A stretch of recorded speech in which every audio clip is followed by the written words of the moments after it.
Hi there, my name is Laura. Welcome to my kitchen. Today we're going to be making rustic apple pie. And one of the secret ingredients in this is Philadelphia cream cheese. I know you're thinking, how's it done? Let me show you. So here we are. Before I got started, I made sure that my pie crust and cream cheese were softened. And right now the oven is set at 325 preheating.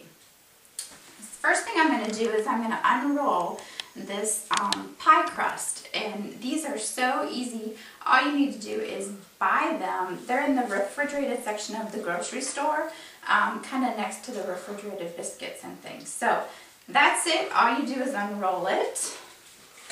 And then here's secret ingredient number 1. Philadelphia cream cheese. I'm using the 1/3 less fat kind just because when you're eating a dessert, it makes it feel a little bit less sinful. So here is my softened cream cheese. I'm just going to kind of put it on here like this. And then I'm going to spread it out so that there's about a 2-inch border along the outside of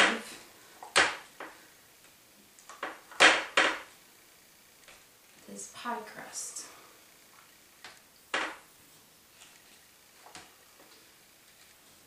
Just like that. Okay.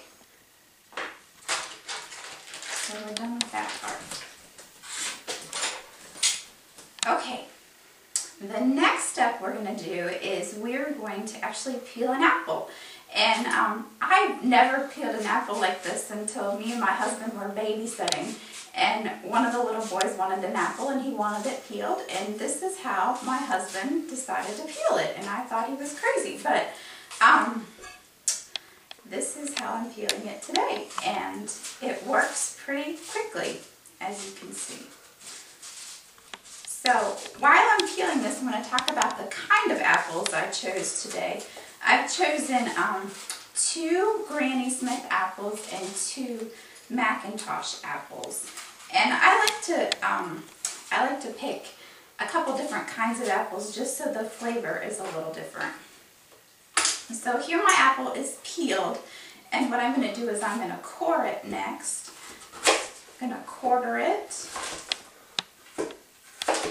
And then just cut out the core like this. And I'm going to slice it thinly. I've already peeled and sliced 3 apples, so this is the 4th one here in the bowl.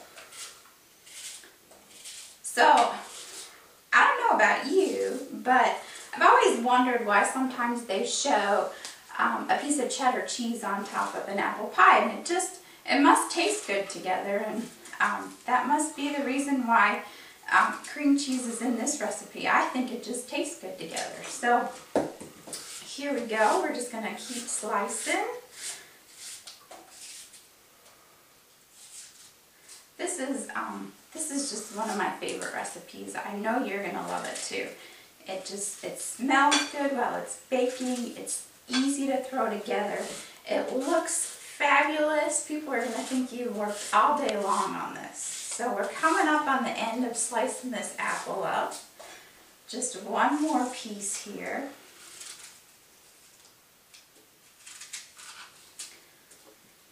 And then we'll be done.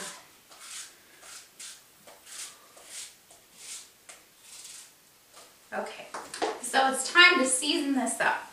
And what I've got here in this bowl is I've got 2 tablespoons of flour, 2 tablespoons of sugar, a 1/4 teaspoon of ginger, a 1/4 teaspoon of cinnamon, and a 1/4 teaspoon of nutmeg. So what I'm going to do is I'm going to kind of just stir that up in here before I mix it into my apples.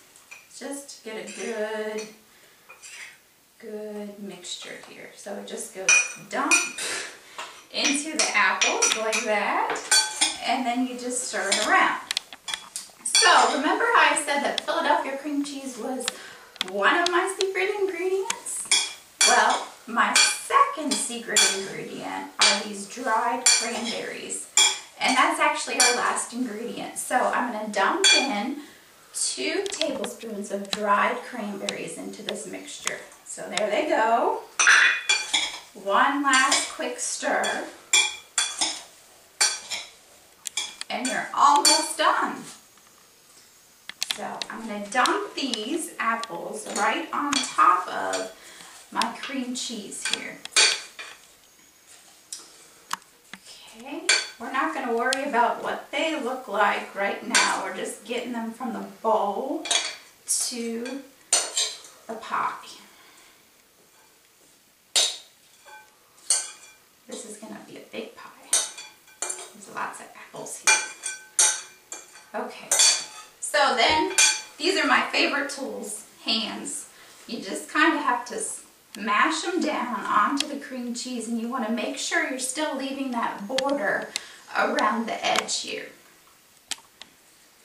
So there you go. I like to put a couple cranberries up on top so that you can see them in the end. Okay, and one last step here is to kind of fold this this pie crust over, and you just start on one edge, you fold it up a little bit, and you keep folding. Keep folding, keep folding, keep folding, keep folding, and one more time and you're done. Okay, that's it. Okay, that's how easy it is. So this goes in your oven that's been preheated to 325. You're going to cook it for 30 to 35 minutes. So here it goes. See you in a bit.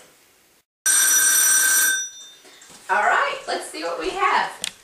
35 minutes have gone by, and what we have here is a perfect apple pie. It's not perfect like your mom's or your grandma's apple pie was, you know, where everything's just so. It's perfect because it's rustic and it doesn't have to be perfect. So here it is. We're just going to let it sit and cook for about 5 minutes before we serve it up. Alright, so this is what we've been waiting for. I'm going to cut it. Just going to cut a nice piece here so I get to try it here. Cut it. Serve it up. This is what we worked so hard for. Okay, there it is. It's still steaming, hot out of the oven. Smells great. I can't wait to get a taste of this. Come with me to the table. Let's take a look at this. We've got our nice layer of Philadelphia cream cheese down here. It's the perfect complement to these sweet apples and cranberries, and I have to have a taste of it right now. So here we go. And take a nice little bite.